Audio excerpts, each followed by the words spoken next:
Olá, meu irmão, minha irmã. Então vamos agora aqui para esse bloco final da genealogia do Senhor Jesus Cristo no Evangelho de Mateus, lendo aqui os últimos versículos e vendo como que todo esse histórico, essa estrutura que Mateus apresentou, ele propôs, né, dentro da sua genealogia, como que isso vai lá desembocar na família de Jesus, né? Com Maria, sua mãe, com José, o seu pai adotivo, e como que isso se relaciona com a história da genealogia de alguns personagens mais específicos. Então, primeiro eu vou ler aqui o texto final do Evangelho, irmãos, depois eu comento os detalhes, tá bom? Então, aqui no versículo 17, você tem o fim desse relato de nome a nome, até chegar na pessoa de Jesus, né? Ele cita lá, e Jacó gerou José, ele cita aqui o pai que gerou José. Se você acompanhar comigo aqui no gráfico, está aqui o nome de Jacó, está aqui o nome de José, e marido de Maria, está aqui o nome de Maria, da qual nasceu Jesus. Então esse versículo está percorrendo esse caminho aqui, ó. Jacó gerou José, não fala que José gerou Jesus, fala que José casou com Maria.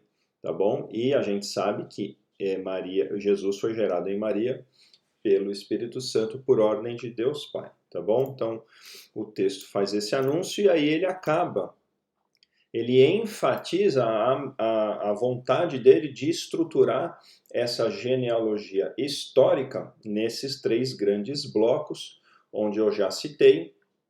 Vou dar uma revisada rápida aqui, ó. O primeiro bloco é a história da formação da nação de Israel, que antes de ser nação era um povo, e antes de ser um povo era uma família patriarcal, tá bom? Depois a história da nação de Israel, naquele período onde ela teve os seus reis, né? O primeiro rei Saul, que foi rejeitado por Deus, depois Davi, Salomão e toda a sequência, já discorremos sobre isso. Foi a ascensão e queda do reino, que primeiro se dividiu, o norte começou a brigar com o sul, e depois eles perderam o seu reino, passaram a viver debaixo do jugo de outras nações, e é o terceiro bloco dessa genealogia de Mateus, que ele quer falar, olha, a nossa situação atual é estarmos sem rei. Somos uma nação que estamos subjugadas por outras nações já há séculos. Estamos aguardando o rei, tá? E aí a genealogia dele acaba em Jesus, que é o rei que vai inaugurar o reino que eles esperavam, porém de uma forma totalmente diferente. E aí a história dos evangelhos e do Novo Testamento que a genealogia não trata, tá bom? Ela só dá esse contexto histórico até o ponto de Jesus. Então ele cita isso aqui no versículo 17, e aí entra essa parte final que eu vou expor agora. Foi assim o nascimento de Jesus Cristo. Maria, sua mãe, estava prometida em casamento a José, mas antes que se unissem, achou-se grávida pelo Espírito Santo, tá bom? Então, ó, foi assim o nascimento de Jesus. Maria, sua mãe, estava prometida em casamento a José, porém antes do casamento se consumir, achou-se grávida pelo Espírito Santo. Tá bom? Então, diferente da linhagem natural que vem sendo traçada, né, e anunciada aqui na genealogia, esse filho que nasceu de Maria, ele foi gerado por uma maneira totalmente única, uma maneira sobrenatural, pelo Espírito Santo, e mais ainda assim afirma que José casou com Maria, tá bom? E aí, irmãos, o texto começa a focar, e eu quero deixar isso bem claro para os irmãos, o texto começa a focar em José, tá bom? Por que que o texto foca em José? Vamos ler e vamos entender. Por ser José, seu marido, um homem justo, e não querendo expô-lo à desonra pública, pretendia anular o casamento secretamente. Mas, depois de ter pensado nisso, apareceu-lhe um anjo do Senhor em sonho e disse: José, filho de Davi, não tema receber Maria como sua esposa, pois o que nela foi gerado procede do Espírito Santo. Ok, deixa eu comentar esses dois versículos aqui. por ser José seu marido, tá bom? Mas espera aí, eles ainda não tinham casado de fato, eles ainda não tinham consumado esse casamento. Todavia, naquela cultura extremamente tradicional, a palavra e o compromisso era algo tão forte que, independente do casamento já ter sido consumado, na prática, e como o casamento já havia sido prometido, já estava aceito entre as partes, José aqui é tratado como de fato já sendo o seu marido. E olha como a Bíblia enfatiza, irmãos, o caráter de José, um homem justo, tá bom? Isso vai ficar claro pela atitude que ele teve aqui na sequência dos fatos. Não querendo expô-la à desonra pública, pretendia anular o casamento secretamente. Que desonra pública seria essa? Se coloca no lugar de Maria. Ela é uma mocinha, noiva de um homem chamado José, está prometida em casamento e a coisa está caminhando normal.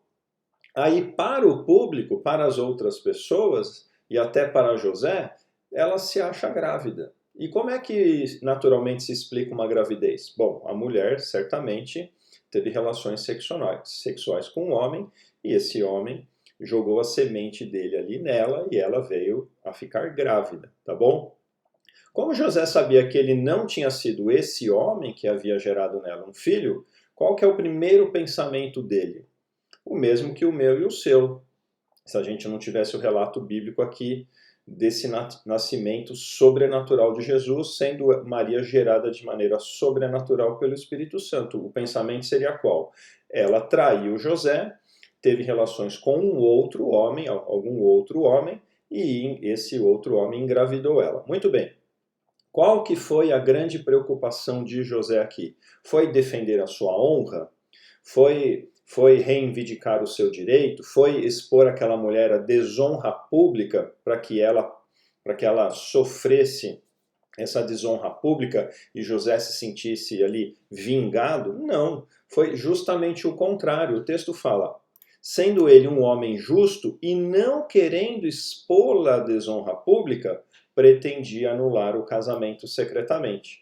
Por quê? Porque em fazendo isso, ele poderia dar a oportunidade para Maria dela manter a honra dela vindo a casar-se com aquele homem que teria engravidado, tá bom? Então, muito provavelmente foi tudo isso que passou na cabeça de José. A motivação dele foi preservar Maria, não foi causar escândalo, não foi criar contendas, ele não pensou nele em primeiro lugar, ele abriu mão do casamento em benefício da sua noiva. Mas o texto segue aqui, a história não foi essa, olha o que aconteceu. Mas depois de ter pensado nisso, apareceu-lhe um anjo do Senhor em sonho e disse, José, filho de Davi, não tema receber Maria como sua esposa, pois o que nela foi gerado procede do Espírito Santo. Ela dará à luz um filho e você deverá dar-lhe o nome de Jesus, porque ele salvará o seu povo dos seus pecados. E, irmãos, o que aconteceu? O que aconteceu é o que o texto relata aqui, ó. José não ficou empurrando com a barriga, não ficou procrastinando, ele não ficou discutindo com Deus, mas olha, Senhor, mais isso, mais aquilo outro, não. Ele simplesmente ouviu a mensagem do anjo, ele assimilou, ele pensou, ele trouxe à memória dele certamente a história do povo de Israel, onde tem o relato lá de Tamar. Ele trouxe à mente dele certamente a história de Ruth com Boaz, tá certo? E muito provavelmente ele também tinha referência na família dele a respeito dos próprios pais dele, porque a Bíblia, irmãos, ela coloca aqui para nós, no Evangelho de Mateus, que quem gerou José foi Jacó. Mas se você for ler o relato da genealogia de Jesus no livro de Lucas, capítulo 3, como a gente vai fazer isso nas próximas aulas, lá diz que quem era o pai de José era Eli. Tá? E o que está por trás dessa história de José ter dois pais? O que está por trás, certamente, é essa questão do levirato, tá bom? Que na ausência, na impossibilidade do primeiro marido de uma mulher gerar nela um herdeiro, o parente mais próximo, geralmente o próximo irmão, ele deve desposar essa mulher e gerar nela o herdeiro do irmão falecido, tá bom? Daquele homem que deixou a mulher viúva. E provavelmente é isso que tem na história de Jacó. A genealogia de Mateus coloca Jacó na linhagem de José, por quê? O texto ainda diz, Jacó gerou José, tá bom? Deixa eu pegar o versículo 16 aqui, ó, tá aqui, ó. E Jacó gerou José. E se você for lá, deixa eu pegar aqui o texto, ó, se você for lá em Lucas, capítulo 3, tá bom? Olha o que está falando da genealogia. Lá em Lucas ele começa ao contrário, né? Ele começa de trás para frente. Deixa eu ver aqui. Deixa eu achar. Jesus tinha cerca de 30 anos. Ele era, como se pensava, filho de José, filho de Eli, filho de Matate. Ele começa ao contrário, tá vendo? Estava falando, ó, Jesus era, como se pensava, filho de José. Então, de fato, todo mundo sabia e pensava que Jesus era filho de José. E na hora de falar do pai de José, não fala Jacó, fala Eli. Tá vendo? Ó, filho de Eli, filho de Matate. E aí você vai ver que essa genealogia de Lucas, ela segue um outro caminho até chegar ao rei Davi, tá? Então, por que a Bíblia apresenta esses dois pais? Muito provavelmente na sua soberania e para preparar José, que viria a casar com Maria, e por meio desse casamento acabaria sendo o pai adotivo de Jesus e também o resgatador da honra de Maria. Deus, na sua soberania, promoveu na vida de José um pai por meio do levirato, tá bom? Muito provavelmente o pai legal, aquele que recebeu, do qual José recebeu o nome da sua linhagem, veio de Eli. Mas quem gerou ele? Foi Jacó, tá bom?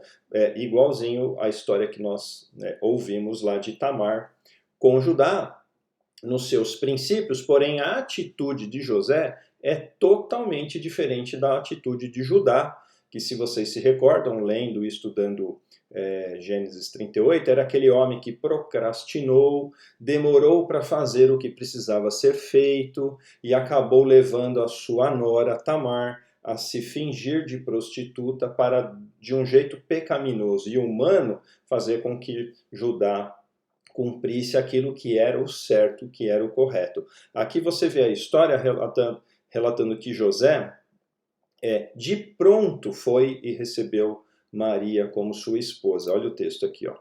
Então o anjo vai lá, dá a orientação para José, né? Vamos voltar a ler aqui, vamos ler até o final. Ela dará à luz um filho e você deverá dar-lhe o nome de Jesus, porque ele salvará o seu povo dos seus pecados, tá bom? Ele sabia da história da vinda desse Messias. E o anjo está falando assim, olha, esse Messias não vai ser só rei, não. Ele vai salvar o seu povo dos seus pecados, tá bom? Tudo isso aconteceu para que se cumprisse o que o Senhor dissera pelo profeta, tá vendo? Aí isso é o que veio à mente de José. A virgem ficará grávida e dará à luz um filho e lhe chamarão Emanuel, que significa Deus conosco. Então José certamente se lembrou dessa passagem, provavelmente de outras, onde a promessa que o rei que chegaria a Israel para tirar eles dessa condição aqui, ó, de estar com o reino sem rei, tá bom? De estar vivendo debaixo do jugo de nações estrangeiras, havia essa promessa que uma mulher virgem daria à luz a esse filho. E ele falou, bom, então a minha mulher é virgem mesmo. De fato, quem gerou nela essa criança foi Deus, por meio do Espírito Santo. E olha o que ele fez. Ele recebeu essa informação em sonho e ele, ao acordar, José fez o que o anjo do Senhor lhe tinha ordenado e recebeu Maria como sua esposa. Não empurrou com a barriga, não procrastinou, não desonrou Maria. A sua primeira atitude foi preservar a honra de Maria. E quando ele entendeu que aquilo era uma ação divina, era pelo poder de Deus que a sua noiva estava grávida, que ela de fato não havia traído ele e se entregue a outro homem. Ele descansou nisso, lembrando da história do seu povo, lembrando dos eventos desses casais estranhos do Antigo Testamento, lembrando dessa questão do levirato, de um gerar, mas o outro levar o nome. Ele falou, não, então chegou a minha vez agora de me colocar a serviço de Deus. Eu vou casar com Maria, vou manter a honra de Maria, eu sei que ela não me traiu, eu vou ser o marido dela, vou dar a ela proteção, sustento, e eu vou adotar essa criança, e eu vou ser o pai dessa criança. E de fato ele foi, e foi o pai o quê? Legal. É porque José casou com Maria e adotou Jesus legalmente, com base nesse princípio do levirato, ao qual ele próprio já tinha experimentado no seu próprio nascimento. Isso era muito forte na cultura e era muito forte na vida de José, porque ele viveu isso na sua realidade, na sua experiência de vida. Então ele pôde fazer isso tudo em paz e cumpriu a vontade de Deus, tá bom? Olha como ele era um homem piedoso, mas não teve relações com ela enquanto ela não deu à luz um filho, e ele lhe pôs o nome de Jesus. Fez tudo o que Deus mandou e assim cumpriu a sua missão, tá bom? Então, irmãos, é dessa maneira que essas mulheres do Antigo Testamento, Tamar, Ruth, esses homens, Judá, Boaz, é dessa maneira que se formou um vínculo, tá bom? Porque o histórico dessas pessoas nos trazem os elementos